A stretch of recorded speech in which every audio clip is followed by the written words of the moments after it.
Hello दोस्तों, hi guys, Ram Ram, दुआ सलाम और सत श्री अकाल भी। भाई कुछ मित्र इसमें बंधु होंगे जो सिख संप्रदाय से होंगे, तो भाई सत श्री अकाल भी बोलना जरूरी होता है।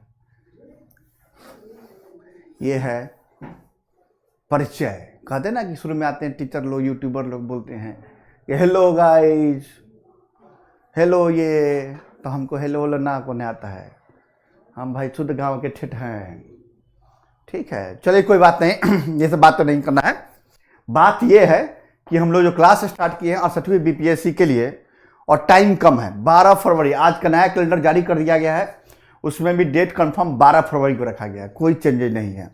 आज का नया कैलेंडर जो जारी किया गया, रिवाइज कैलेंडर, तो इसके हिसाब से देखा जाए तो टाइम बहुत कम है। क्लास चल रहा है भूगोल श्रृंखला, और 100 प्रश्नों का बौछार 100 पार। भूगोल श्रृंखला में जो है प्लेलिस्ट में जाइएगा तो भूगोल श्रृंखला मिल जाएगा, वहां पे जो वीडियो अभी तक पड़ा है सब मिल जाएगा। लास्ट क्लास था खनिज संसाधन। प्रश्नों के बौछार में हम क्या किए थे कि मगध के बाद मौर्य पे आ गए थे, और थोड़ा मौर्य साम्राज्य बड़ा है और उसमें पूरे प्राचीन भारत में अशोका द ग्रेट, अशोक महान हुआ, तो उसको हम सोचे कि अलग से ही क्यों ना क्लास कर लिया जाए। क्योंकि अशोक एक टॉपिक ऐसा है, मौर्य साम्राज्य का ऐसा सम्राट है जिसे हर स्टेट पीसीएस में प्रश्न बनते ही बनते हैं। क्योंकि अशोक एक ऐसा साम्राज्य हुआ जो अभिलेखों के माध्यम से अपने चीजों को, अपने व्यक्तिगत जीवन को, अपने राजा देशों को खुदवाया, स्थापित करवाया और बताया कि कहां क्या है। और उस अभिलेखों के माध्यम से पता यह भी चलता है कि उसका शासन कहां से कहां तक। तो अभिलेख भी एक माध्यम है इतिहास के जानने के स्रोत के रूप में, तो उसमें अशोक का अभिलेख भी का नाम भी आता है, और सबसे पहले राजा ही हुआ था। अभी तक हम लोग पिछले क्लास में पढ़े थे मौर्य साम्राज्य कैसे कैसे क्या हुआ। मैं बताया था कि मौर्य साम्राज्य जो है, कहाँ गया पेनवा, ये पेनवा है यहाँ। मौर्य साम्राज्य जो है कि मौर्य साम्राज्य में मगध महाजनपद के बाद मगध महाजनपद में मौर्य साम्राज्य आया, और प्रथम राजा हुआ चंद्रगुप्त मौर्य। कौन? चंद्रगुप्त मौर्य,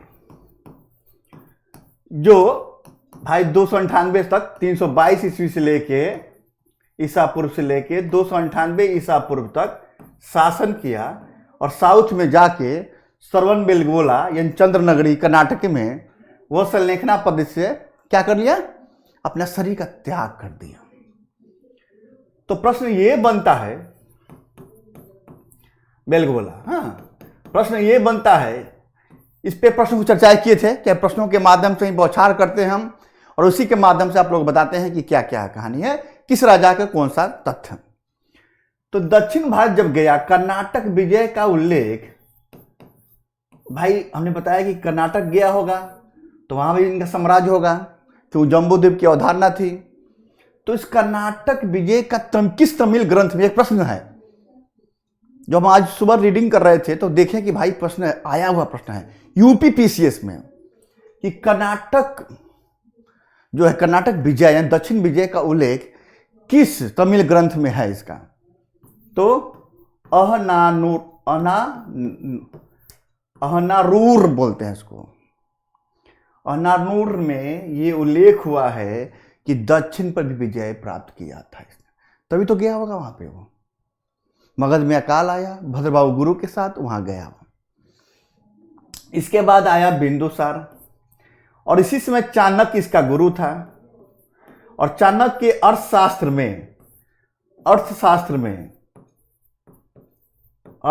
जो किताब लिखा था उसके माध्यम से पूरा मौर्य साम्राज्य की पूरा उल्लेख कर दिया था, जाने के स्रोत थे। इसी अर्थशास्त्र में आर्य शब्द का भी उल्लेख हुआ है, आर्य शब्द का भी उल्लेख हुआ है, आर्य, पहली बार आर्य शब्द का उल्लेख हुआ है। उसके बाद बताए थे मेगास्थनीज का इंडिका, हाँ, अर्थशास्त्र जो है पहली बार समाजशास्त्री द्वारा प्रकाशित किया गया था, समाजशास्त्री द्वारा प्रकाशित किया गया था।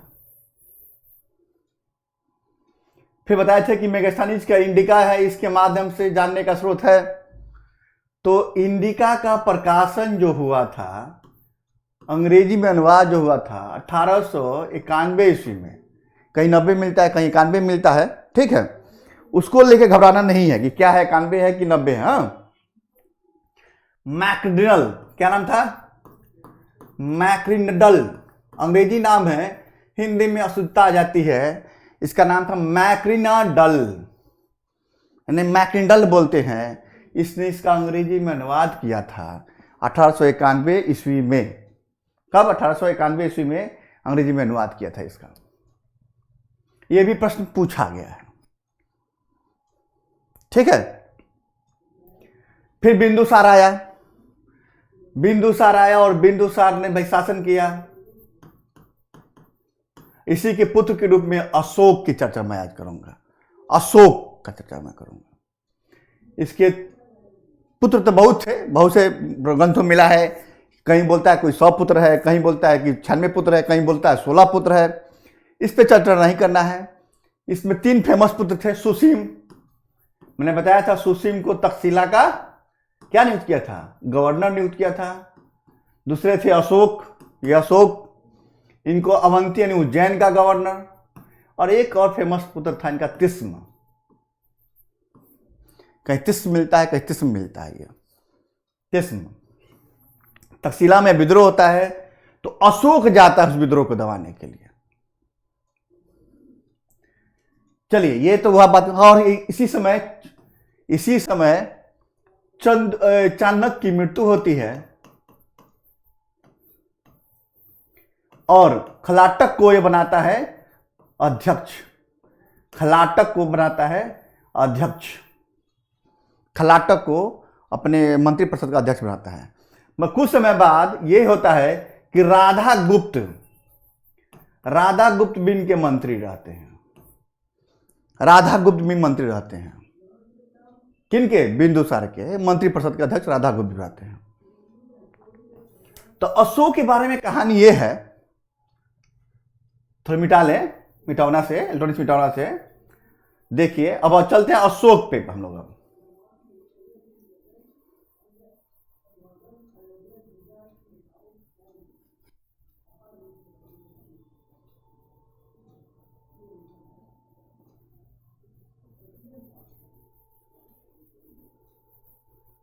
जब हम मिटाते रहे तो आप लोग पानी पी लिया कीजिए, समझे कि एक बार ब्रेक और लंच है, कोई बात नहीं, आ जाइए। अब अशोक, इसी अशोक की चर्चा मैं कर रहा हूं।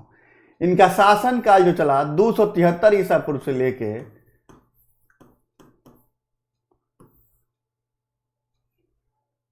और बैठे थे गद्दी पे, 273 ईसा पूर्व में गद्दी पे बैठे ये अशोक। कौन? अशोक महाराज जो है बैठे थे 273 ईसा पूर्व गद्दी पर लेके बैठे थे। पानी पी ले, थोड़ा सा प्यास लग गया भाई।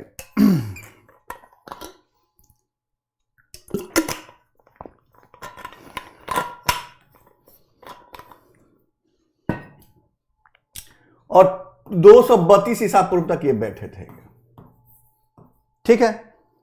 मगर कहा था कि फाइनली ये गद्दी पे 269 ईसा पूर्व में बैठे थे। 269 फाइनली ये गद्दी पे बैठे। 269, 70 के पहले एक अंक पहले 269 में ये बैठे थे। फिर अशोक के बारे में सुन लीजिए। अशोक के पिता का नाम बिंदुसार था ना, बिंदुसार। माता थी शुभ्रदांगी, क्या थी? शुभदांगी थी। और अशोक ने अपने मंत्री राधा गुप्त से के सहयोग से अपने 99 भाइयों की हत्या करके, देखिए आया, ये कहानी है, इतिहासकार करते हैं, कुछ ग्रंथों में मिलता है कि 99 भाइयों की हत्या करके गद्दी पे बैठा।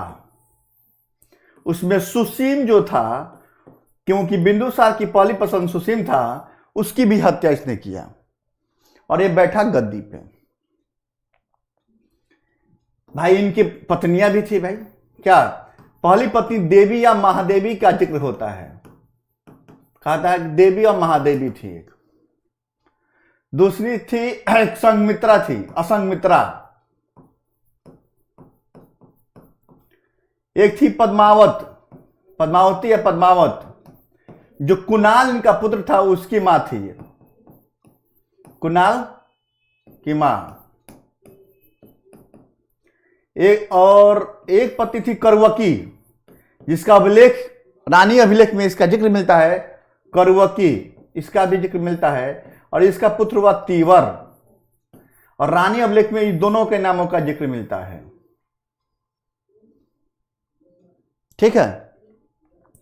अशोक सम्राट जब बना तो इसने जो उसके बाबा जी और पिताजी जो साम्राज्य ग्रहण किए थे उसमें ज्यादा कुछ नहीं कर पाया, बस एक मत कलिंग के युद्ध किया था और उसी के माध्यम से कलिंग को विजय किया था। उसी कलिंग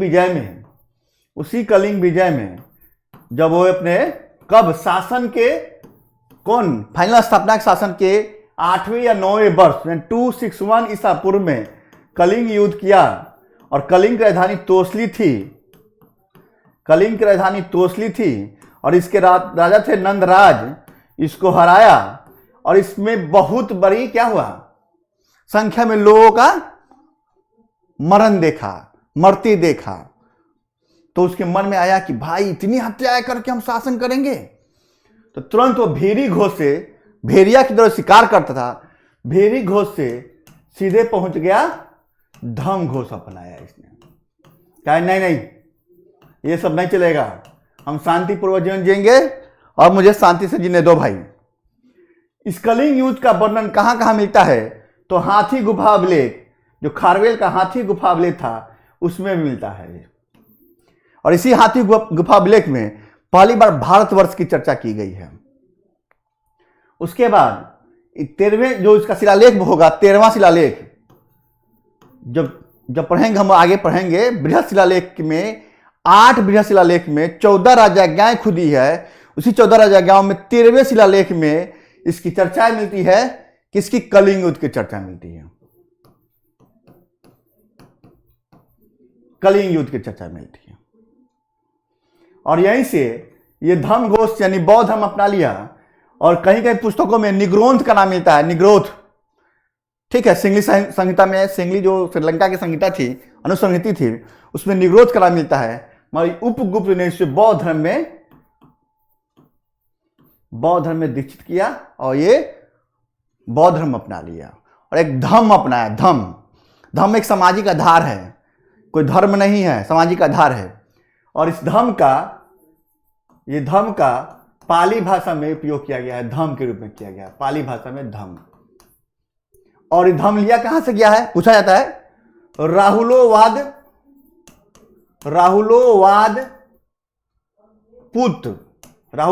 शांत पुत बुलाता है, कहीं राहुलोवाद पुत बुलाता है, इससे ये लिया गया है धम। पूछा जाता है प्रश्न, यूपी में कहता पैटर्न प्रश्न है ये। चलिए, ये कहानी है, इसका एक एक प्रश्न अंदर में दिखाई देगा। प्रश्नों का बौछार सीरीज चल रहा है, तो प्रश्नों का बौछार सीरीज में क्या होता है कि प्रश्न के माध्यम से पढ़ाते हैं। आज जो प्रश्न का है पैटर्न चेंज कर दिया थोड़ा सा, क्योंकि प्रश्न जो होते हैं, प्रश्न और 5 विकल्प या 4 विकल्प, हमने क्या किया, 1 लाइनर में ला दिया इसको, प्रश्न उसके सामने उत्तर, प्रश्न उसके सामने उत्तर। थोड़ा पैटर्न चेंज किए हैं ताकि अधिक से अधिक मात्रा में प्रश्न करा सके हम आपको। आइए, अशोक के पिता का नाम बिंदुसार, यानी इसका नाम सिंहसेन कहे, अमित्रघात कहे, अमित चोटस कहे, जो कहिए, इनके पिता का नाम था। माता का नाम शुभधरांगी होता है, नहीं होता सुधा, शुभधरांगी बोलते हैं, शुभधरांगी।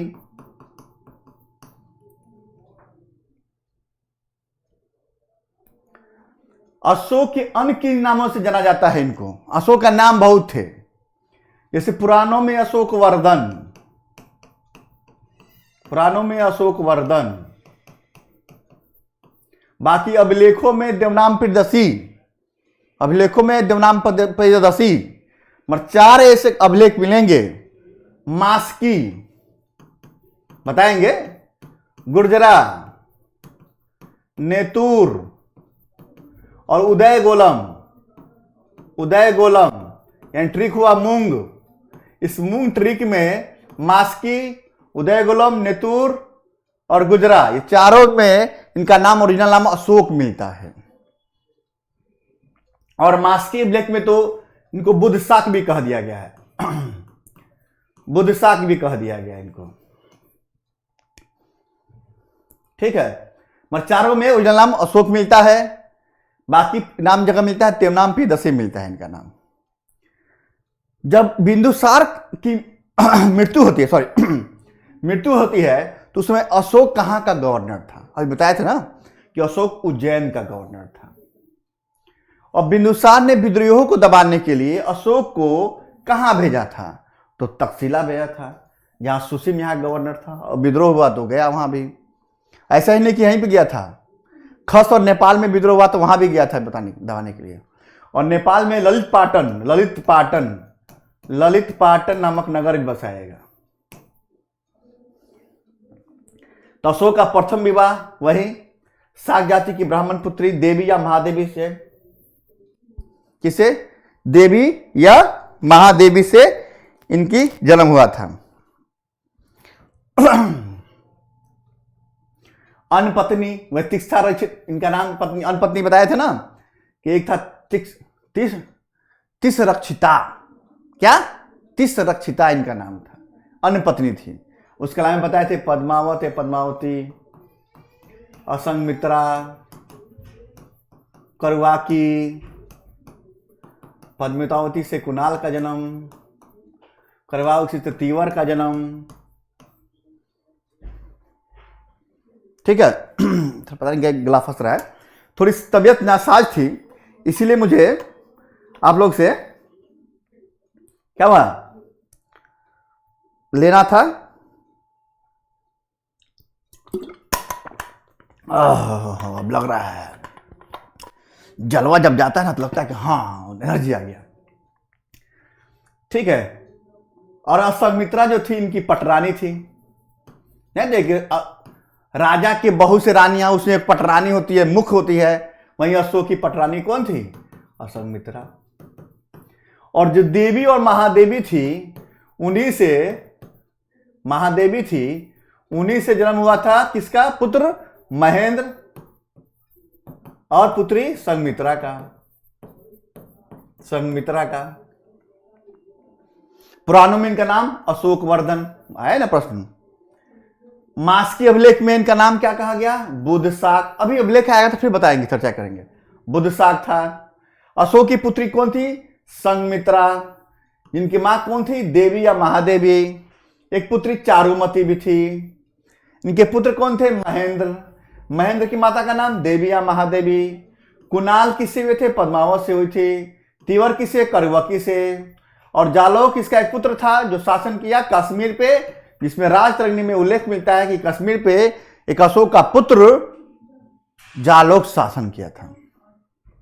और कश्मीर में ही उसने श्रीनगर नामक नगर बसाया।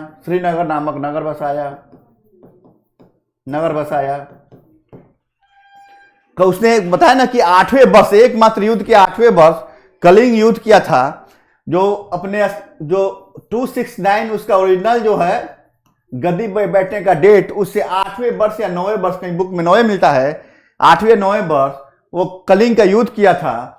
तो इसका उल्लेख कहां मिलता है? बताया था प्रश्न अभी, तो शिलालेख 13 नंबर में मिलता है इनका।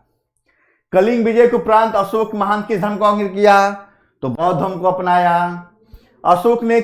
अशोक ने किस साधु से प्रभावित होकर बौद्ध धर्म अपनाया? तो वही उपगुप्त। कौन? उपगुप्त। फिर कुछ जैसे सिंगली अनुश्रुति में मिलता है कि निग्रोध था। सम्राट अशोक ने किस प्रभावित होकर बौद्ध धर्म अपनाया? तो निग्रोध से। ये मिलता है श्रीलंका की सिंगली अनुश्रुति में मिलता है। अशोक ने, अब देखिए यहीं पे, अशोक ने धर्म की परिभाषा कहां से ली थी? ये तो पाली भाषा में था पहले, ये जान लीजिए पाली भाषा में था। तो राहुलोवाद सूत्र से लिया है। अशोक के गुरु का नाम था क्या? गुरु मोगालीपुत्तिस्म नाम था। भाई क्यों यही गुरु क्यों हुए भाई? तो अशोक के समय ही तृतीय बौद्ध संगति हुई थी। तृतीय बौद्ध संगति अशोक के समय हुई थी पाटलिपुत्रा में, और उसके अध्यक्ष थे कौन? मोगालीपुत्तिस्म। और इसीलिए अशोक के गुरु हो गए। क्या बौद्ध धर्म अपनाने के बाद उपगुप्त ने दीक्षा दे दिया, तो गुरु भी होना चाहिए ना। एक हर के जीवन में कोई ना कोई गुरु होता है। कुछ टीचर के माध्यम से होते हैं, कुछ पाखा पंडितों के माध्यम से गुरु बनाते हैं। नहीं, पोखा पंडित और कुछ टीचर के माध्यम से, सर आप ही सर्वस्वरा हैं, आपके बिना कुछ नहीं है। जैसे एक मेरी स्टूडेंट है सोशियोलॉजी की, इंग्लिश मीडियम में, इस बार वो मेंस लिखी है बीपीएससी की। उसने कहा सर आप जो बता देंगे मैं वहीं पढ़ के जाऊंगा, हो चाहे नहीं हो। इतना अंधभक्ति। मैं कहना नहीं, अंधभक्त नहीं करना है, अंधभक्ति नहीं। हमें देंगे मैटर, आपको प्रश्न लड़ेगा भी।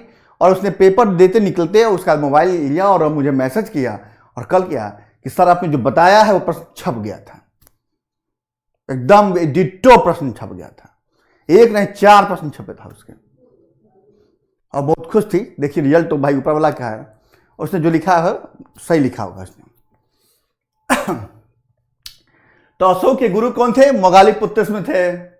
सम्राट अशोक उस पत्नी का नाम क्या था जिससे अधिक प्रभावित था? तो कार्वकी, क्योंकि इसका उल्लेख मिलता है। रानी का अभिलेख कौशाम्बी में है, यानी प्रयाग जो है पहले कौशाम्बी में था। प्रयाग स्तंभ अभिलेख रानी अभिलेख बोलते हैं, जिसमें कार्वकी और तीवर पुत्र की चर्चा मिलती है।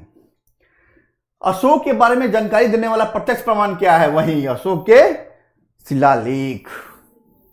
अभिलेखों में शिलालेख भी आता है, वो शिलालेख है। तो अशोक ने अपने शिलालेख को कितने भागों में बांटा था? अशोक ने अपने शिलालेखों को कितने भागों में बांटा था? यही देख लीजिए। अशोक ने अपने शिलालेखों को 3 भागों में बांटा था। शिलालेख, लगता है कि ब्लू ब्लू हो जा रहा है, कलर चेंज कर लेते हैं। ये कलर चलेगा? चलेगा। पहला था कि क्या शिलालेख, शिलालेख यानी अभिलेख। दूसरा क्या था? दूसरा था स्तंभ अभिलेख, स्तंभलेख। और तीसरा होता था गुहालेख, गुहालेख। शिलालेखों में ये क्या करता था? राजाज्ञाएं छपवाता था, 14 राजाज्ञाएं। इसके भी 2 पार्ट थे, एक बृहद और एक लघु। बृहद 8 जगहों पे मिला है, बृहद जो शिलालेख है 8 जगहों पे मिला है, और लघु शिलालेख 18 जगहों पे मिला है। उसी तरह स्तंभ अभिलेख में भी 2 था, बृहद स्तंभ अभिलेख और एक लघु स्तंभ अभिलेख। बृहद जो मिला है, बृहद स्तंभ अभिलेख 6 जगहों पर मिला है, और लघु स्तंभ अभिलेख 5 जगहों पर मिला है। और जहां जहां स्तंभ अभिलेख, शिलालेख, बृहद शिलालेख मिले हैं, सब में कुछ ना कुछ लिखी गई है बातें हैं। क्योंकि लघु शिलालेख में उसके व्यक्तिगत जीवन के बारे में लिखा गया है, राजाज्ञाएं लिखी गई है, आदेश दिया गया है, और जो भी चित्रांकन किया गया है उससे पता चलता है कि राजा कितना समृद्ध था और राजा की सोच कैसी थी, वो शांति प्रिय था या नहीं था। और इतिहास के जानने के स्रोत के रूप में भी शिलालेखों को लिया जाता है। देखिए, तो बताया ना कि अशोक की 14 बृहद शिलालेख 8 विभिन्न स्थानों से मिलते हैं, 8 विभिन्न स्थानों से इसके अभिलेख मिलते हैं। इन अभिलेखों में इनके लेखक का नाम चापर मिलता है। यूपी में प्रश्न पूछा एक बार, और कहां पे? सीजीपीसीएस, छत्तीसगढ़ पीसीएस से पूछा, इनके अभिलेखों में लेखक का नाम क्या है? चापर है, चापर। तो भाई कहां मिलता है? भाई चापर नाम मिला तो भाई और किताब में क्यों नहीं मिला? तो ब्रह्मगिरी जो अभिलेख है, ब्रह्मगिरी लघु शिलालेख, वहां पे इसका नाम चापर के रूप में मिलता है। क्या मिलता है? चापर के रूप में इसको मिलता है। और 1-2 जगह और मिला था, और बोला था कि जटिंग रामेश्वर में शायद मिला है, और हाँ जटिंग रामेश्वर में मिला है, और सिद्धपुर 2 में मिला है। जटिंग रामेश्वरम एक अभिलेख है, जटिंग रामेश्वरम और सिद्धपुर 2, यहां भी इस चापर का उल्लेख मिला है, चापर का उल्लेख मिला है। अब ये देखिए, थोड़ा मिटा दें, जगह कम है, स्पेस कम है, प्रश्न ज्यादा है, तो आप लोग को साथ में क्या करना पड़ेगा? केयर करके चलना पड़ेगा। भाई बीच बीच में नींद मत लेने लगिएगा भाई, अशोक ग्रेट, जो अशोक जैसा महान है उसे आप लोग को महान बनना है और बीपीएससी को पार करना है। और पार करने के लिए क्या करना होगा? तो महान बनना पड़ेगा। और महान कैसे बनेंगे? तो पढ़ाई करके, अशोक के बारे में पढ़ के, क्योंकि एक प्रश्न कन्फर्म है। ये नहीं मैं कह रहा हूं कि सिर्फ बीपीएससी में ही, यूपी पीसीएस में तो भाई इससे पैटर्न क्वेश्चन है ही और प्रश्न पूछे ही जाते हैं। और सीजीपीएस एमपीपीएस की क्या बातें हैं, क्योंकि हर जगह उसके अभिलेख मिले हैं और हर जगह अभिलेख मिले हैं तो अभिलेख से सवाल बन जाते हैं। देख लीजिएगा भैया के। तो इन शिलालेखों में अशोक के जो है, अशोक के प्रशासन की जानकारी इन 14 राजज्ञाओं में मिला है, यानी चतुर्दश शिलालेख बोलते हैं इसको। ये जो बृहद शिलालेख है, जो चतुर्दश शिलालेख बोलते हैं, वो कहां कहां मिला है? पहले जान ले एक बात और, कि अभिलेख की भाषा क्या थी और लिपि क्या थी। ये प्राकृत भाषा में लिखा गया था और लिपि थी 4 ब्राह्मी। अधिकांश जो लिखेगा लेख वो ब्राह्मी लिपि में, ब्राह्मी, खरोष्ठी, अरमाइक और यूनानी या ग्रीक, यूनानी या ग्रीक, जो कहिए इसको, ग्रीक। अधिकांश अभिलेख किसमें? ब्राह्मी लिपि में। खरोष्ठी जो था शाहबाजगढ़ी, जहां मिलता है, देखिए शाहबाजगढ़ी पेशावर पाकिस्तान में बृहद शिलालेख मिलता है। शाहबाजगढ़ी और मानसेहरा, कनिंघम, मानसेहरा जो है, ये 2 जगह मिलता है खरोष्ठी अभिलेख, जिसका लिखने का तरीका उल्टा था, दाईं से बाईं ओर, और ब्राह्मी लिपि बाईं से दाईं ओर लिखा जाता था। बाईं से दाईं लिखते ना भाई, या बाएं और दाएं लिखते हैं, या उल्टा चलता था खरोष्ठी, दाईं से बाईं ओर। बिहार पीछे पूछा प्रश्न, ये यूपी पूछा प्रश्न इससे कि खरोष्ठी लिपि लिखने का कैसा था, दाईं से बाईं। और ये जो अरमाइक लिपि था, अरमाइक लिपि ये मिलता है तक्षशिला में। और यूनानी या ग्रीक लिपि ये लंगमान में, लंगमान का जो अभिलेख है वहां मिलता है। और अरमाइक और यूनानी लिपि जो मिला के और सरेकुना मिलते हैं, या कंधार कहिए, यहाँ पे दोनों भाषा में लिखा गया अभिलेख है, इसलिए द्विभाषी अभिलेख भी बोलते हैं। आएगा प्रश्न में, द्विभाषी अभिलेख भी मिलते कहते हैं इसको। ठीक है, अब आइए एक एक करके।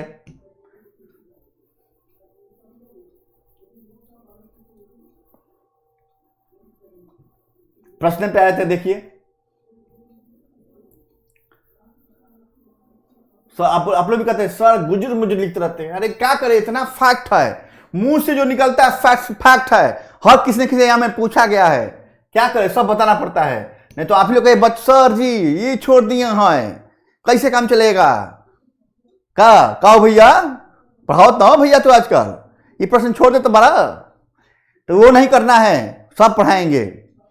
अब देखिए 14 जो शिलालेख है वो कहां 8 स्थान से मिले हैं, वो कौन कौन जगह है? तो शाहबाजगढ़ी यानी पेशावर पाकिस्तान, लिखा किस भाषा में है? खरोष्ठी लिपि में। इसकी खोज किया था इसने, लिखा इसमें खोज, एक बार पूछा गया है, डाटा है, जान लीजिए कौन? जनरल कोट द्वारा इसकी खोज की गई थी, बस इतना याद रखिए। मानसेरा हजारा पाकिस्तान में है, ये भी है, मानसेरा हजारा डिस्ट्रिक्ट पड़ता है पाकिस्तान में, यहाँ खरोष्ठी लिपि में लिखी गई है और इसकी खोज किए थे कनिंघम महोदय ने। और कालसी बोलते हैं, कलसी, ये देहरादून में है। बताइए उत्तराखंड में पीसीएस होगा तो अशोक का कालसी अभिलेख पूछेगा नहीं पूछेगा? पूछेगा। ये मेंस में, मैं एक बार मेंस लिखने गया था उत्तराखंड का, और मैं बता दूं आपको, नहीं बताना चाहिए, अपनी बड़ाई नहीं करनी चाहिए, मैं उत्तराखंड का लगातार 2 बार इंटरव्यू दिया हूं, 12 और 16 का, और 2 नंबर से रह चुका है। अदर स्टूडेंट होने चलते हैं, कोई बात नहीं है, सिलेक्शन होते हैं। तो वहां मेंस में पूछा, प्री में पूछा, यूपी तो बात मत पूछिए। और बिहार, बड़ाई नहीं, मेरे मित्र बोले कि सर अपना परिचय दीजिए, हमने परिचय नहीं, टीचर का परिचय एक ही होता है, पढ़ाना, बच्चों को समझाना और बच्चों के दिमाग में बात को छाप देना, और छपने का बच्चा निकाल के दिमाग से तीर के माध्यम से प्रश्न पत्र को छेदते हुए कहां एग्जाम को पार कर देना, इसलिए प्रश्नों का बौछार 100 पार है। ठीक है, कल मैं यूपी मैं कुछ लोग यूट्यूबर दावे करते हैं, मैं दावा नहीं करता, मैं लगातार मेंस से डूब देने वाला लड़का हूं, तो मुझे आइडिया है कि प्रश्न पत्र कैसे बनते हैं वहां यूपी में, और बिहार की तो बात ही मत पूछिए। कालसी देहरादून तो उत्तराखंड में पूछेगा नहीं पूछेगा, पूछेगा। तो कालसी देहरादून में जो है फॉरेस्ट ने खोज किया था और यह ब्राह्मी लिपि में लिखा गया था। मैंने बताया कि अधिकांश ब्राह्मी लिपि में लिखा गया था।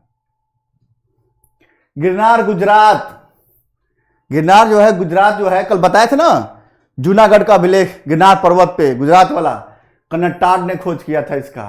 एरुगुड्डी आंध्र प्रदेश में है, यह भी भारतीय पुरातत्व विभाग द्वारा खोज किया गया था। सोपारा महाराष्ट्र में बंदरगाह भी है, यहां भी क्या है, इसे भारतीय पुरातत्व विभाग ने खोज किया था इसका। यह भी जगह है बृहस्पति लेक का। धौली और जावगर उड़ीसा में पड़ता है, धौली और जावगर। इसमें कहानी क्या है कि 11वां 12वां और 13वां जो राजा देश है वो नहीं है, इसमें राजा का देश जो है उसमें नहीं उल्लेखित है। और इसको दोनों अभिलेख को बोला जाता है प्रथम कलिंग प्रतिज्ञान, प्रथम कलिंग प्रतिज्ञान, कहीं कहीं प्रतिज्ञान बोलते हैं, जो कि फ्रेश लिख देते हैं। आप लोग कहेंगे सर क्या लिख रहे हैं, प्रथम कलिंग प्रतिज्ञान, या कहीं प्रज्ञान भी बोलते हैं। ठीक है, अब देखिए बृहद शिलालेख के बाद आता है क्या, लघु शिलालेख, क्योंकि शिलालेख का 2 भाग था। कौन, अभिलेख का जो माध्यम है, अभिलेख के 2 भाग थे शिलालेख में, एक बृहद शिलालेख और एक लघु शिलालेख।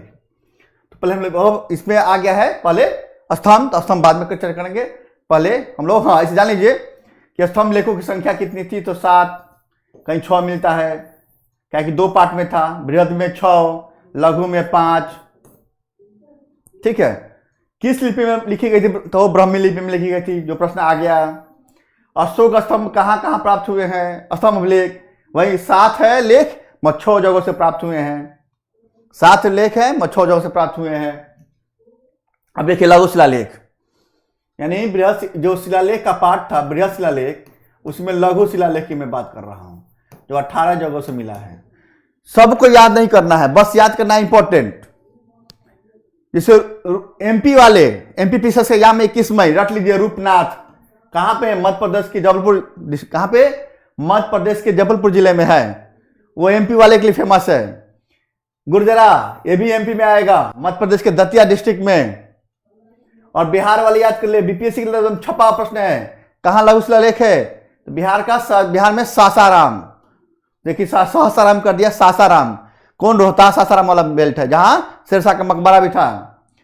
राजस्थान में पीसीएस होगा तो उसके लिए भबरू या बैराट अभिलेख, और इसी भबरू बैराट अभिलेख में त्रिरत्न की अवधारणा पता चलता है कि अशोक जो था बौद्ध धर्म अपनाया था और त्रिरत्न अपनाया था। इसमें त्रिरत्न में बौद्ध, संघ और धम्म की चर्चा मिलती है, बौद्ध धम्म और संघ की चर्चा मिलती है, बौद्ध धम्म संघ की चर्चा त्रिरत्न में मिलती है। मास्की कर्नाटका में, रायचूर डिस्ट्रिक्ट, ये साइट जब मेंस पढ़ेंगे, यूपीएससी का मेंस देंगे तो साइट लोकेशन को आता है, तो मास्की, ब्रह्मगिरी, एरुगुड्डी से पूछा जाता है। ब्रह्मगिरी कर्नाटका के चित्रदुर्ग जिला में, जिला याद नहीं रखना है, बस याद रखना है कौन कौन है।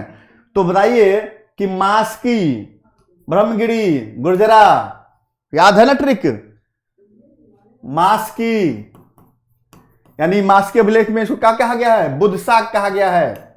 क्या कहा गया, बुद्ध शाक कहा गया है इसको, अशोक को। और मास्की में अशोक वर्धन मिलता है नाम, ओरिजिनल अशोक। गुर्जरा में भी मिलता है इसका ओरिजिनल नाम, बुद्ध अशोक। और मास्की, गुर्जरा, उदय गोलम, नेतुर, हाँ उदय गोलम और नेतुर, जहां मिलता है इनका ओरिजिनल नाम ट्रिक मूंग। सिद्धपुर, ये भी ब्रह्मगिरी के पास है, कर्नाटका डिस्ट्रिक्ट में, कर्नाटक डिस्ट्रिक्ट नहीं, कर्नाटका राज्य में। जटिंग रामेश्वरम, अभी बताया था ना कि यहाँ पे पता चलता है कि इनके अभिलेख में चापर नामक कोई विद्वान का मिलता है, एक लेखक का नाम मिलता है। पता चलता है कि जो शिलालेख छपे हैं उनके लेखक कौन है, चापर, ब्रह्मगिरी, और उनके साथ में ब्रह्मगिरी के साथ जटिंग रामेश्वरम और सिद्धपुर, एरागुड्डी आंध्र प्रदेश, गोभी मठ मैसूर, पालीकुंडन गोभी मठ, सब याद रखना है। कभी पूछते हैं कभी नहीं पूछते हैं। जैसे यूपी पूछेगा अरोरा, अरोरा में, अरोरा कहाँ है, उत्तर प्रदेश पीछे पूछा है। इसका लघु शिलालेख है मिर्जापुर डिस्ट्रिक्ट में, राजुल मंडगिरी। इस साइट लोकेशन को देते हैं यूपीएससी मेंस में। सारी मोरा शहडोल डिस्ट्रिक्ट, एमपी में जब पेपर होगा 21 मई को पूछेगा, सारी मोरा शहडोल डिस्ट्रिक्ट, कौन सा अभिलेख, लघु शिलालेख। फिर देखिए पनगुड़िया सीहोर डिस्ट्रिक्ट मध्य प्रदेश, नेतुर उदयगोलम, याद आ गया ना, मास्की गुर्जर नेतुर उदयगोलम, ये सब में नाम मिलते हैं। अशोक वर्धन, उदयगोलम कर्नाटका, और केडी वाजपेयी ने को पनगुड़िया सीहोर मध्य प्रदेश से अशोक का एक लघु शिलालेख मिला था, तो चर्चा कर दी हूं पढ़ी हम। ये 18 जगह से लघु शिलालेख की चर्चा मिली है उनकी। आइए आगे, लघु शिलालेख के बाद हम लोग अब चलते हैं स्तंभ अभिलेख। इसके भी 2 पार्ट थे।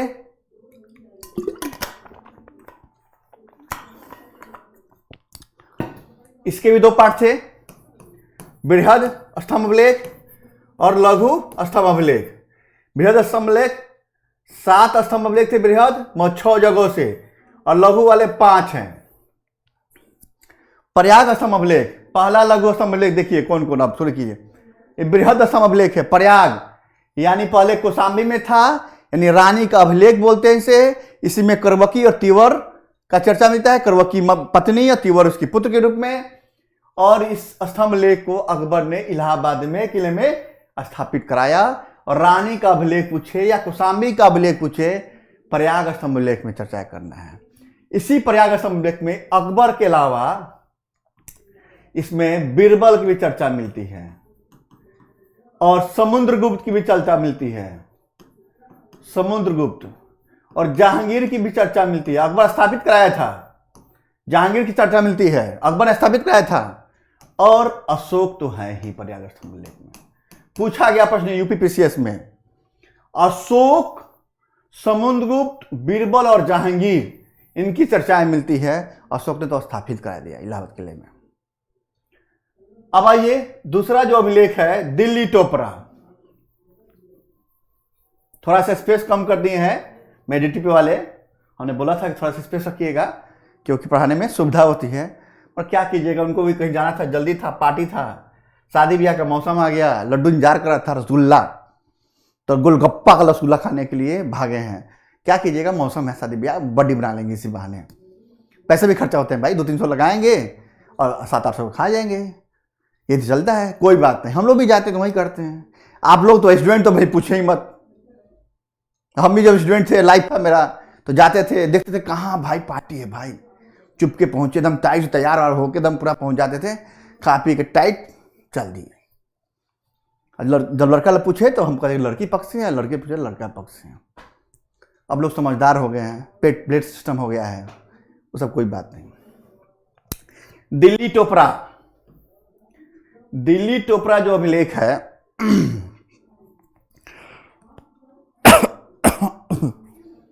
हाँ, दिल्ली टोपरा अभिलेख है, यह स्तंभ अभिलेख है। फिरोज शाह तुगलक ने इसको टोपरा से दिल्ली लाया था। और पहली बार जो अभिलेख पढ़ा किसी ने 1837 ईस्वी में जेम्स प्रिंसेप ने, और बताया कि ये ब्राह्मी लिपि में है, भाषा प्राकृति है, ये शिलालेख में क्या खुदा है, तो इसी दिल्ली टोपरा अभिलेख को पढ़ के बताया था उसने, जेम्स प्रिंसेप। लगातार यूपीएससी का प्रश्न, यूपी पीसीएस का प्रश्न और बिहार पीसीएस का प्रश्न 1837 ईस्वी में जेम्स प्रिंसेप ने बताया था। इसी अभिलेख में विग्रहराज चतुर्थ का भी दिल्ली टोपरा स्तंभ लेख पे खुदा हुआ है लेख। क्या दिल्ली टोपरा पे खुदा हुआ है लेख, विग्रहराज का भी खुदा हुआ लेख। दिल्ली मेरठ, पहले मेरठ में था और यह स्तंभ लेख फिरोज शाह तुगलक द्वारा दिल्ली लाया गया। और पहली बार अभिलेख खोजा किसी ने, स्तंभ अभिलेख, शिलालेख उनका, तो 1750 ईस्वी में क्या नाम था, फिलेंथर, फिलेंथर, फिलेंथर, जो दिल्ली मेरठ अभिलेख को खोज के बताया कि अशोक ने शिलालेख स्थापित किया था और क्या किया था कि अशोक ने शिलालेख भी किया और इस अशोक अभिलेख को खोजा उसने। पता नहीं प्यास लग रहा है क्या है, तो तबीयत नासाज लग रही है लगता है मुझे भी। हमारा आप लोगों के साथ जुड़े रहना है 12 फरवरी तक, तो नासाज क्या। तो 1750 में इसका नाम था फिलेंथर, क्या नाम था पूरा, फिलेंथर, टिफेन फिलेंथर, टिफेन फिलेंथर नाम था। इसने ही 1750 में दिल्ली मेरठ अभिलेख पे बताया कि ये अशोक का अभिलेख है। फिर रामपुरवा, यह स्तंभ अभिलेख चंपारण है, रामपुरवा, और इसकी खोज 1872 ईस्वी में क्या हुआ, करलयान ने किया था। कौन किया था, करलयान ने किया था। और इस पे स्थापित किया है नटुआ बैल यानी वृषभ, नटुआ बैल यानी वृषभ।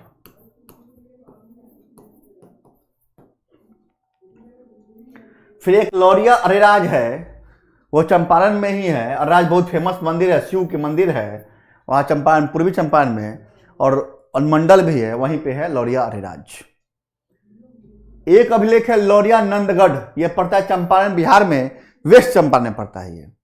और इसके स्तंभ पे ये स्तंभ है, इस पे सिंह की आकृति बनी हुई है, सिंह की आकृति, और जो इसका आधार होता है इस पे मोर बना हुआ है और एक हंस बना हुआ है जो दाने चुग रहा है। इसी मोर के आधार पे कहा गया कि ये मौर्य वंश लोग, मौर्य जो चंद्रगुप्त मौर्य था वो मौर्य वंशी थे लोग, ठीक है।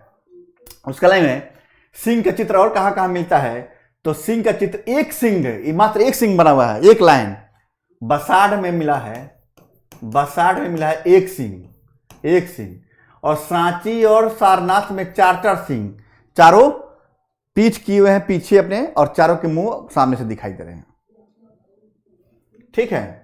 और संखीसा में जानते ही हैं, संखीसा जो है वो वहां मिला है हाथी, हाथी मिला है संखीसा में, हाथी, संखीसा में मिला है हाथी। चलिए कोई बात नहीं।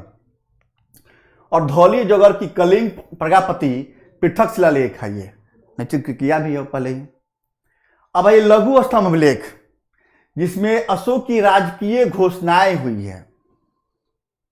अशोक की राजकीय घोषणाएं कहाँ कहाँ हुई है, लघु स्तंभ अभिलेख में, जो 5 हैं, वो 6 थे 7 स्थानों से, 7 स्तंभ अभिलेख 6 स्थानों से। मगर दिल्ली टोपरा जो ऐसा अभिलेख है जिसमें 6 ही अभिलेख खुदा हुआ है, एकमात्र अभिलेख है जिसमें अशोक के 7 स्तंभ अभिलेख खुले हैं, 7 आज्ञाएं खुदी हुई है, बाकी पे 6 खुदा है। दिल्ली टोपरा पे क्या खुदा हुआ है, 7 के 7 स्तंभ, 7 राज्याज्ञाएं हैं, आदेश हैं, खुदे हुए हैं। लघु स्तंभ अभिलेख अशोक की राजकीय घोषणाएं, इसमें अशोक की राजकीय घोषणाएं खुदी हुई हैं, ये 5 हैं। वो कौन कौन, सांची, ये बताइए एमपी में पूछेगा कि नहीं पूछेगा। सांची का स्तूप की निर्माण भी अशोक ने किया था, और सांची के स्तूप से ही हम लोग क्या लेते हैं, अशोक चक्र भी लेते हैं, जिसमें 24 तिल्ली हैं। यूपीएससी पर प्रश्न पूछ दिया, सबने कंफ्यूज किया कि तिल्ली क्यों पूछ दिया उसने, तो 24 तिल्ली हैं अशोक चक्र में। और सारनाथ वाराणसी, ये भी यहाँ पे स्तूप है, धमे का स्तूप है। संयोग से धमे का स्तूप इनके काल का नहीं है, आगे काल का है। इन्होंने सारनाथ में धर्मराजिका स्तूप निर्माण किया था, धर्मराजिक स्तूप का निर्माण किया था। कौन, धर्मराजिक स्तूप का अशोक ने निर्माण किया था सारनाथ में। और धमे का स्तूप भी है जो आगे काल का है। तो सांची और सारनाथ जो अभिलेख है इसको संघ भेद अभिलेख भी बोलते हैं, संघ भेद अभिलेख। इसमें हिदायत दी गई है कि जो भी संघ में, महामात्र में, संघ में भेद करेगा, जो दरार उत्पन्न करेगा, उनके साथ दंडनीय अपराध दिया जाएगा। तो सांची सारनाथ पूछा जाता है। कौशाम्बी अभिलेख इलाहाबाद की अभिलेख है, वही वाला रानी अभिलेख वाली, वहां लघु स्तंभ अभिलेख भी खुदा हुआ है। रूमनदेई नेपाल की तराई में स्थित है, रुक, मिटा लेते हैं इसको। रोमनदेही कहाँ खुदा हुआ है? नेपाल की तराई बेल्ट में खुदा हुआ है। नेपाल की तराई बेल्ट में खुदा हुआ है क्या? रोमनदेही अभिलेख।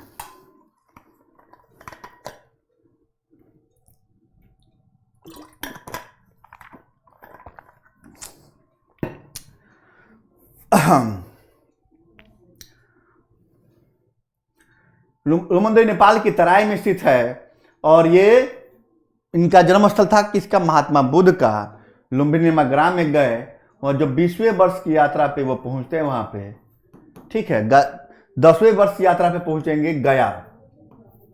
बौद्ध यात्रा करेंगे ना, शुरू करेंगे तो 10वें वर्ष पहुंचेंगे गया, फिर जाएंगे कुशीनगर, कुशीनगर से 14वें वर्ष पे यात्रा पहुंचेंगे निगाली सागर, नेपाल की तराई में 14वें वर्ष, और 20वें वर्ष पहुंचे रोमनदेही अभिलेख में, जो निगाली सागर रोमनदेही अभिलेख है, जो लघु स्तंभ अभिलेख है। 20वें वर्ष यात्रा पहुंचे और उन्हें एक अभिलेख का निर्माण कराया और रोमनदेही अभिलेख पे ही किसका? अश्व का, घोड़े का, हॉर्स का चित्र मिलता है। रोमनदेही और है निगाली सागर, रोमनदेही और लुम्बिनी, दो जगह जो है वही एक ही पास है, आस पास है, वहां मिलता है घोड़े का चित्र मिलता है, अश्व का चित्र मिलता है। उसके अभिलेख पे एक घोड़े का भी चित्र मिलता है, अश्व का, वो उसमें है। रोमनदेही अभिलेख में वो क्या करता है कि वो धार्मिक कर जो था बलि, उसको कम करके 1/8 कर दिया है और इसका जिक्र है, इसलिए इस अभिलेख को हम लोग आर्थिक अभिलेख कहते हैं। ये पहली बार किसी अभिलेख में उसने आर्थिक मुद्दों को उठाया। इसने अभी तक राजाज्ञाएं थी, आदेश था, मगर इसने आर्थिक अभिलेख के माध्यम से रोमनदेही अभिलेख की है। निगाली सागर बताया है कि 14वें वर्ष यात्रा किया निगाली सागर और कनक मुनि के स्तूप का निर्माण किया। नेपाल की तराई में पड़ता है, कनक मुनि के स्तूप का ये निर्माण किया, यहाँ पे कनक मुनि के स्तूप का निर्माण किया। और अशोक जो है बौद्ध यात्रा के दौरान देखिए कहाँ कहाँ जाता है। जो संबंध था, जैसे गया 10वें वर्ष, गद्दी बैठने के 10वें वर्ष, उसके बाद कुशीनगर गया, निगाली सागर गया, फिर वह गया रोमनदेही गया, लुम्बिनी, फिर श्रावस्ती गया, जहाँ जहाँ से संबंध थे उनके, फिर वैशाली भी गया। ये सब जगह घूमे हैं, बौद्ध यात्रा उसने किया था। ठीक है। अभी हाल में ही एक लेटेस्ट घटना है कि कर्नाटक के गुलबर्गा जिले में सन्नाती नामक स्थान पे भी अशोककालीन शिलालेख प्राप्त हुए हैं। अब देखिए, ये सब तो कहानी बता दी आपको हम। तो जो स्तंभ बनता था ये ऐसे आधार पे कोई फोटो बैठा था, सिंह का फोटो हो, अश्व नटुआ बैल हो, तो ये पत्थर कहाँ से आते थे भाई? तो चुनार से, मिर्जापुर जो बेल्ट है चुनार का, वहां से ये पत्थर लिए जाते थे। पूछा गया प्रश्न, यूपी का ही था, बिहार में पूछा जाता है। सर्वप्रथम 1750 ईस्वी में टिलफेंथर ने अशोक की लिपि की खोज की और कहा कि अशोक की लिपि को बताया, पढ़ा नहीं, बताया उसने कि अशोक का लिपि शिलालेख है। तो इससे कहा कि उसकी जिक्र उसने श्रीलंका के राजा तिस से कर दिया कि श्रीलंका के राजा तिस की भांति ये भी सिर्फ अपने आदेशों को, अपने राजाज्ञाओं को, अपने व्यक्तिगत जीवन को उकेरा है लिपि शिलालेख पे। तो अशोक के शिलालेख में को जब लिपि जो पढ़ा पहली बार, किसने पढ़ा, किस अंग्रेज ने पढ़ा? तो मैंने बताया था कि जेम्स प्रिंसेप। बिहार का पेटेंट क्वेश्चन, यूपी का पेटेंट क्वेश्चन, यूपीएससी जब होता था तो कंटिन्यू पूछा जाता था। 1837 होता क्या होता है, पूछा भी गया है इसका। तो जेम्स प्रिंसेप 1837 ईस्वी में। अशोक के शिलालेख में किस भाषा का प्रयोग हुआ? प्राकृत भाषा का प्रयोग हुआ है। सभी अभिलेखों में एक रूपता से किस प्राकृत का प्रयोग हुआ? मागधी का प्रयोग हुआ है। अशोक के अधिकांश अभिलेख किस लिपि में है? ब्राह्मी लिपि में है। और कौन कौन लिपि है? तो ब्राह्मी, खरोष्ठी, ग्रीक यानी यूनानी बोलते हैं जिसको, और अरमाइक। अशोक के अभिलेख में ग्रीक और अरमाइक लिपि का प्रयोग कहाँ हुआ है? अफगानिस्तान में, कंधार में, याद है ना, सरेकुना भी बोलते हैं, दुभाषी अभिलेख बोलते हैं इसको। खरोष्ठी अभिलेखी लिपि कहाँ पे मिले हैं? उत्तर पश्चिम पाकिस्तान में, यानी कहाँ पे? शहबाजगढ़ी और मानसेरा, शहबाजगढ़ी और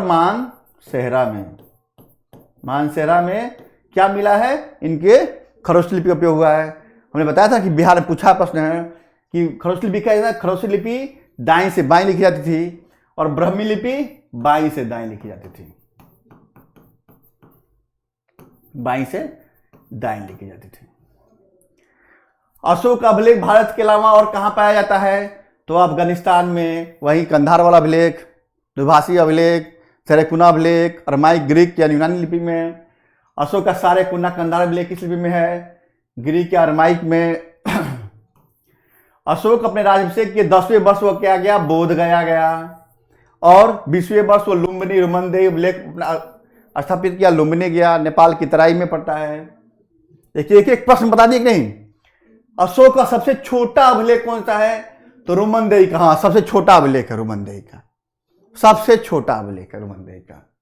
रुमनदेही अभिलेख में ही उसने अशोक द्वारा बलि या धार्मिक कर जो कम समाप्त कर दिया और भाग का 1/8 भाग लिया, यानी ये हो गया आर्थिक व्याख्या, इसकी आर्थिक अभिलेख के रूप में फेमस हो गया। अशोक का सबसे बड़ा स्तंभ अभिलेख कौन सा है? 7वां स्तंभ अभिलेख। अशोक द्वारा स्थापित सबसे सुरक्षित स्तंभ कौन सा है? तो लौरिया नंदगंज, जिसपे सिंह की आकृति मिलती है, मोर मिलता है, नीचे हंस जो है चुगता हुआ दाना मिलता है। अशोक ने बौद्ध धर्म प्रचार के लिए श्रीलंका किसे भेजा? तो अपने पुत्र महेंद्र और पुत्री संघमित्रा को वो प्रचार के लिए भेजा, और लोगों को भेजा था, मगर वो श्रीलंका भेजा महेंद्र पुत्र पुत्री संघमित्रा को भेजा था। किस शहर में अशोक की शिलालेख नहीं है? पाटलिपुत्र राजधानी होने के बाद भी तृतीय बौद्ध संगति भी यहीं आयोजित हुआ, मगर यहां कोई अभिलेख नहीं है। क्यों? किस अभिलेख में अशोक ने घोषणा की थी कि सभी प्रजा मेरी संतान है, बच्चे हैं? तो प्रथम देखिए कट गया नीचे, थोड़ा सा आज हड़बड़ी में था, भोज खाने के चक्कर में, पार्टी खाने के चक्कर में रसगुल्ला कहा कि सर काला काला जामुन मिलता है और रसगुल्ला मिलेगा, गोलगप्पे मिलेगा। बहुत पसंद है लोगों को, लड़कियां को तो ज्यादा पसंद है भाई, हमसे ज्यादा तो लड़की लोग जानती होंगी, समझिए चिला जी। इसलिए रसगुल्ला गोलगप्पे पे ध्यान नहीं देना है 12 फरवरी तक, अभी ध्यान बीपीएससी के गोलगप्पे पे देना है, उसके रसगुल्ले पे जो प्रश्न बॉल की तरफ फेंकेगा, रसगुल्ला की तरफ फेंकेगा, आपको कैच कर लेना है। किस शिलालेख में अशोक ने घोषणा की थी कि सभी मनुष्य मेरे बच्चे हैं? तो प्रथम शिलालेख में, प्रथम पृथक शिलालेख में उसने घोषणा की थी, प्रथम पृथक शिलालेख में उसने घोषणा की थी। बौद्ध परंपरा में अशोक ने कितने स्तूप बनाए थे? तो 84,000 स्तूप बनाए थे। एक बार बिहार में पूछा था बहुत पहले, यूपी पूछा था। सम्राट अशोक के समकालीन तुर्मै कहां का राजा था? तो मिस्र का राजा था तुर्मै। मैं बताता हूं अभी उसकी 14 राजआज्ञाओं में जो इंपॉर्टेंट है मैं बता देता हूं आप लोग को, 2 मिनट रुक जाइए। इसके बाद भारत का राष्ट्रीय चिन्ह कहां है? तो अशोक स्तंभ है, जो सारनाथ से लिया गया है, वाराणसी में पड़ता है। और इसी सारनाथ में धमेक स्तूप है जो अशोक के काल का नहीं है, अशोक ने धर्मराज का स्तूप बनाया, और तक्षशिला में भी धर्मराज का स्तूप बनाया था। धर्मराज पूछा जाता ना कि धर्मराज का स्तूप कहां कहां है? तो सारनाथ और तक्षशिला दोनों जगह है। भारत का राष्ट्रीय चिन्ह क्या है? तो अशोक चक्र। ये कब अपनाया गया? प्रश्न है, जीके टाइप प्रश्न है, पूछा जाता है। अभी यूपी के एग्जाम देने गए थे शायद हम, पिछले साल, तो उसने पूछ दिया था भाई अशोक चक्र या राष्ट्रीय गान पूछा था हमसे, तो हम भी कंफ्यूज आ गए भाई, इतना हल्का सा गूगली का डाल दिया भाई। अशोक गिल देखिए, आज गिल खिलाड़ी था, 2 शतक मार दिया उसने, तो हम कहें गूगली का डाल दिया इसने। जरूर कुछ था कि लॉजिक है, ऐसा चेंज हो गया डेट वाका नहीं, डेट वही था, मैं उसने गूगली डाला एक। तो अशोक चक्र को अपनाया गया तो 26 जनवरी 1950 ईस्वी को अपनाया गया। अशोक चक्र में कितनी तिलियां? यूपीएससी का प्रश्न है ये, कितनी तिलियां हैं? 9 या 10 का प्रश्न था मुझे जहां तक याद है। अशोक का उत्तराधिकारी कौन था? कुणाल। कहा था इसके बारे में कि अंधा था, गद्दी पे बैठा, बाद में उतार के फेंक दिया इसको। पूरे मौर्य वंश में 10 शासक हुए हैं। कुणाल यहां बैठा, जालौक जो था कहां? कश्मीर में बैठा, जो कश्मीर की जो थे कलहन, उनकी राजतरंगिणी में इसका जिक्र भी मिलता है। सांची का स्तूप किसने बनवाया था? तो अशोक ने बनवाया था। इस पे क्या है? 4 सिंह है और नीचे हंस दाना चुगते हुए दिखाया गया है। सारनाथ स्तंभ का निर्माण किसने किया था? तो अशोक ने खुद किया था। सारनाथ स्तंभ का, वही धर्मराज का स्तूप का बोलते हैं, इसमें 4 सांग किए। सारनाथ एमपी वाला सारनाथ वाला, एमपी नहीं, अरे सारनाथ ये बगल में यार, भूल जाते हैं। मेरे गांव में वाराणसी में 4 सिंह की आकृति के नीचे 4 पशु, कौन कौन पशु पूछा जाता है। पशु 4 सिंह तो है ही, और कौन पशु है तो हाथी। हाथी कहाँ मिला है? हाथी बता दीजिए आप लोग, हाथी का कहाँ मिला है साक्ष्य? तो हाथी का साक्ष्य मिला संकिसा में। कहा? संकिसा में। फिर हम कहें घोड़ा बता दो तो लुम्बिनी, लुम्बिनी में या रुमनदेही, लुम्बिनी या रुमनदेही अभिलेख जो है आर्थिक अभिलेख है। वृषभ नटुआ बैल कहाँ? रामपुरवा में। और सिंह जो है लौरिया नंदगढ़ बसाड़ में 1-1 सिंह, और 4 सिंह सांची और सारनाथ में। तो हाथी घोड़ा वृषभ और सिंह 4 पशु थे, और 4 सिंह आकृति वाला पशु बैठा हुआ है। और जो नया बन रहा है, कौन? मोदी जी का ड्रीम प्रोजेक्ट, नया संसद भवन, ठीक है, जो परिक्रमा कर्तव्य पथ का उद्घाटन भी किए थे, तो बना, उसमें अशोक चक्र बनाया गया है, बड़ा सा अशोक चक्र, चरव सिंह वाला बड़ा दे दिया गया अशोक चक्र। नहीं, वो श्रीनगर की स्थापना किसने की थी? तो अशोक ने बराबर की पहाड़, हाँ लघु, अपने गुहा लेख अभी छोड़ दिया था। तो 2 गुहा लेख जो है, जो पत्थरों को काट कर, पहाड़ों को काट कर गुफा रूप में, ऐसे गुफा रूप में ऐसे बनते थे, और इसमें चित्रकारियां होती थी, यही गुहा लेख है। और ये बिहार में अधिक है। जब बिहार के मेंस पढ़ेंगे हम लोग, तो वहां हमें बताएंगे, मौर्य कला की बात करेंगे तो मौर्य कला में गुहा लेख पढ़ेंगे। यहां भी जान लीजिए, क्या प्रश्न पीटी का भी है तो पूछा जाता है। तो गुहा अभिलेख में कौन कौन? तो अशोक ने आजीवक संप्रदाय को बराबर की पहाड़ी, पहले गया में था, अब जहानाबाद में है, गुफा नामक 4 गुफाओं को दान में दिया था। वो कौन कौन गुफा थे? कर्ण, चौपर, विश्व झोपड़ा और सुदामा गुफा जो है वो दिए थे दान में लोगों को। तो इसमें पीछे उसका पौत्र भी नहीं रहा, उसका पुत्र पौत्र दशरथ ने आजीवकों को भी दान दिया गुफा। कौन सी गुफा? नागार्जुन गुफा, जिसमें 3 गुफाएं थी।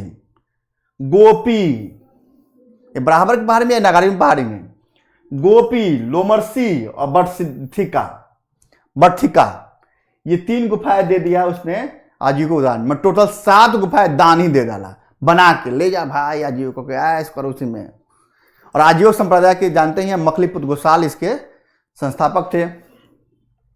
और आज हमने देखा कि सीएमओ जो हमारे हैं नीतीश कुमार, एक स्थान गए हैं, बहुत फेमस स्थान, पूछा गया है बिहार में प्रश्न कि ब्रह्मेश्वर स्थान जो है पर्यटन स्थल के रूप में फेमस है बिहार का, वो कहाँ है?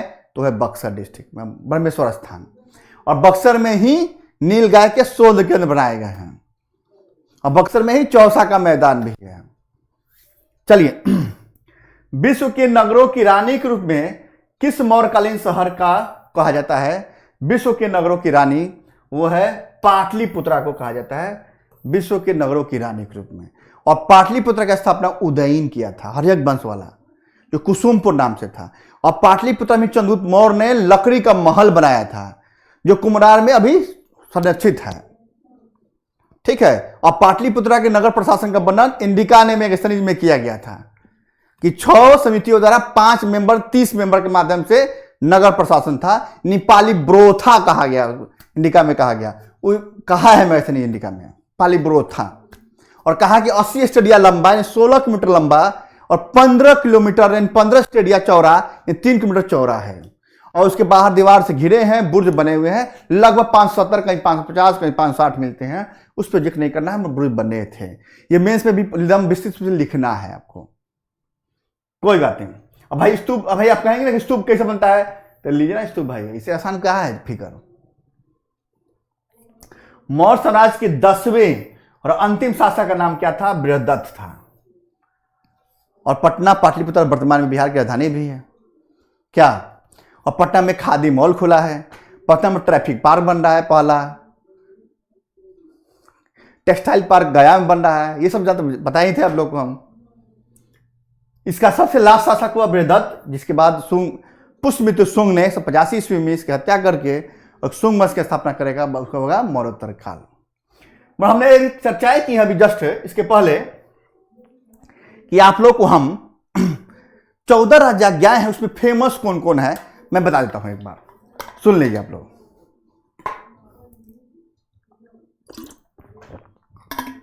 जिसे प्रश्न बनते हैं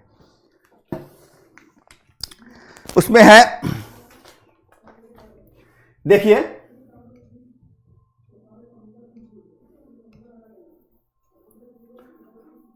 थोड़ा इसी पे लिख के बता दें आप लोग को।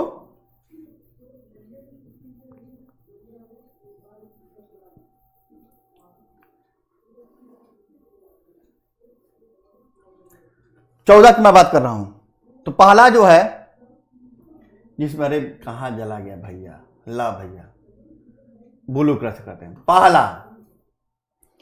पहला में उसने कहा कि पशु बलि पर हम देख बताते हैं भाई, आप लोग लगा सर देख रहे हैं, कोई बात नहीं बबुआ, 14 को मैं फेमस 5 को हम लिख के लाए हैं ताकि आप लोग को बता दें आप लोग को। आज क्या टीचर के नॉलेज पर शक नहीं होता है तो हम सोचे कि एक बार लिख ले चलते हैं, बच्चों को बता ही देंगे देख के, क्या दिक्कत है। बस 5 का 14 याद नहीं कीजिएगा।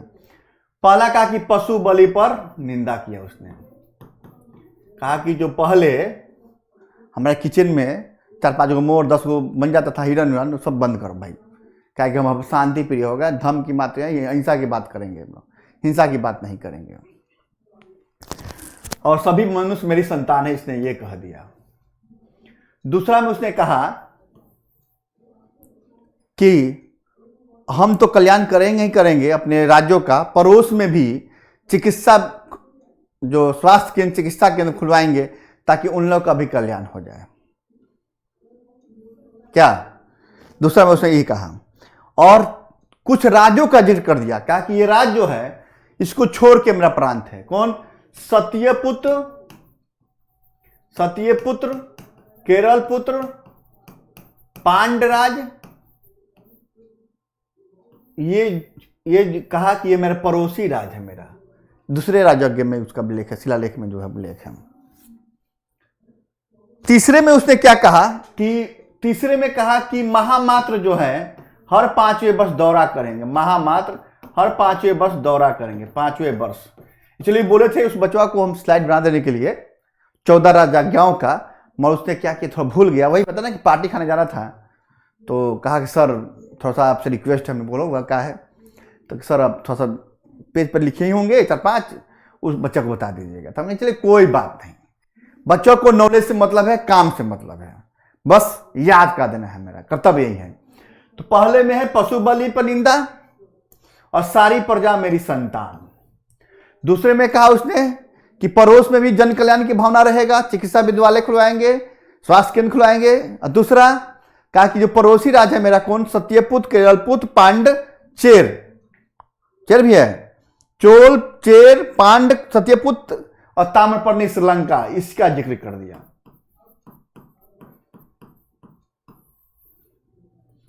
तीसरे में महामात्र को कहा कि हर 5 वर्ष दौरा कीजिए, आप लोग बैठिए मत। और रज्जु की नियुक्ति कर दी, रज्जु जो प्रादेशिक रज्जु की युक्त जो पढ़ाएंगे प्रशासन बताएंगे, रज्जु की नियुक्ति उसने कर डाली। चौथा फेमस नहीं, हाँ चौथा फेमस क्यों नहीं, चौथे में उसने इसे जिक्र होता है भेरी घोष से धम घोष की ओर, यानी जब वो कलिंग युद्ध के बाद भेरी घोष से धम घोष की ओर जाता है तो इसका जिक्र होता है चौथे शिलालेख में भी होता है, भेरी घोष से धम घोष की ओर। 5वें में क्या होता है, 5वें में याद रखिएगा, दम सब बात छपा होने के दिमाग में, ज्यादा नहीं, 14 नहीं बताएंगे हम, जो फेमस है वही बताएंगे। 5वें में उसने बोला कि धर्म महामात्रों की नियुक्ति करेगा। 5वें में धर्म महामात्रों की नियुक्ति पूछा गया बार बार प्रश्न, धर्म महामात्रों की नियुक्ति किस शिलालेख में है? तो 5वें शिलालेख में धर्म महामात्र की नियुक्ति, यानी अपने शासन के 14वें वर्ष वो धर्म महामात्र की नियुक्ति करता है और इसी धर्म महामात्र के माध्यम से भेजता है, जाइए देखिए कि जो भी कल्याण हो रहा है जग के लिए, जनता के लिए, वो सही है गलत है, हो रहा है तो कितना हो रहा है, और कोई किसी पे अत्याचार तो नहीं कर रहा है। इसलिए धम्म महामात की नियुक्ति किया। और धम्म को कितने लोग अपनाने वाले हैं हमारे। उसका छठे में कहा कि मैं जहां रहूं, जैसे रहूं, जिस अवस्था में रहूं, प्रजा के कल्याण के लिए मैं तत्पर हूं। अब गलत मत सोच लीजिएगा आप लोग। जहां रहूं, जैसे, चाहे मैं स्नान भी क्यों नहीं करता हूं, मैं सोता शयन कर सोता क्यों ना रहूं, प्रजा कल्याण के लिए मैं तत्पर रहूं और आप मुझे आके बताएंगे कोई भी चीज। ये पूछा गया है बिहार यूपी दोनों में प्रश्न। सातवां कोई मतलब नहीं। आठवें में कहा कि उसने बौद्ध यात्रा यानी धम्म यात्रा की बात उसने कर दिया और कहा कि उसने धम्म यात्रा पर खुद चला और बताया धम्म यात्रा का जिक्र करता है और कहता है 10वें वर्ष में पहुंच गया बोध गया यात्रा करने, देखने कि क्या स्थिति है मेरे साम्राज्य की, है कि नहीं सही स्थिति। और बौद्ध धर्म से जुड़े जो भी स्थल थे वो सभी स्थल पे गया। उसने बताया था कि 10वें वर्ष बोध गया यात्रा, 14वें वर्ष निगाली सागर की यात्रा, 20वें वर्ष सुरमंदई लुम्बिनी की यात्रा, उसके काल में वो कुशीनगर गया, श्रावस्ती गया, वैशाली गया, सब जगह गया जहां जहां से बुद्ध जुड़े थे उनकी यात्रा उसने किया। तो यात्रा बौद्ध धर्म की यात्रा इसमें जिक्र किया उसने।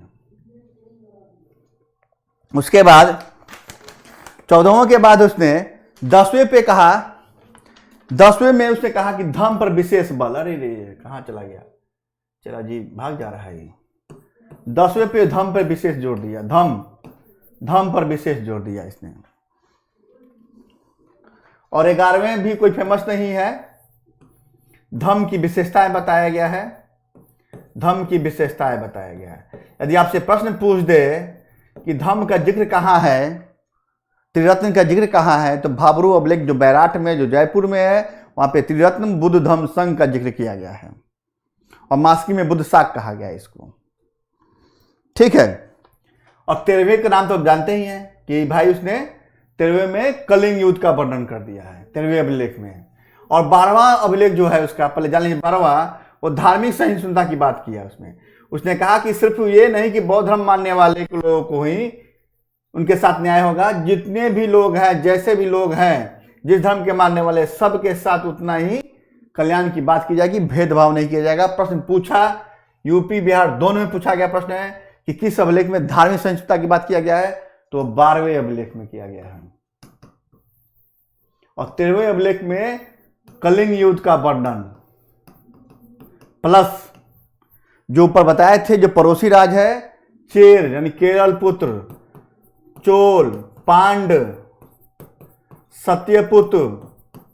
सत्यपुत्र और ताम्रपर्णी, ये सब्र का जिक्र उसने किया।